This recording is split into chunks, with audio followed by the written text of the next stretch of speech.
The President of India is indirectly elected with instant runoff voting by means of an electoral college consisting of the elected members of the Parliament of India and the legislative assemblies of the states of India and the Union Territories. The number and value of votes are based on the population in 1971 rather than the current population as a result of the 42nd Amendment and extended by the 84th Amendment with the intention to encourage family planning programs in the states by ensuring that states are not penalized for lowering their population growth and development.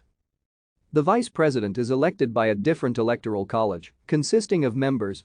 The Presidential Electoral College is made up of the following: the value of votes cast by elected members of the state legislative assemblies and both houses of parliament are determined by the provisions of Article 55 of the Constitution of India. The details of number of voters and votes for the presidential election are given below. Thank you for watching. Like and subscribe if you would like to view more of our videos. Have a nice day.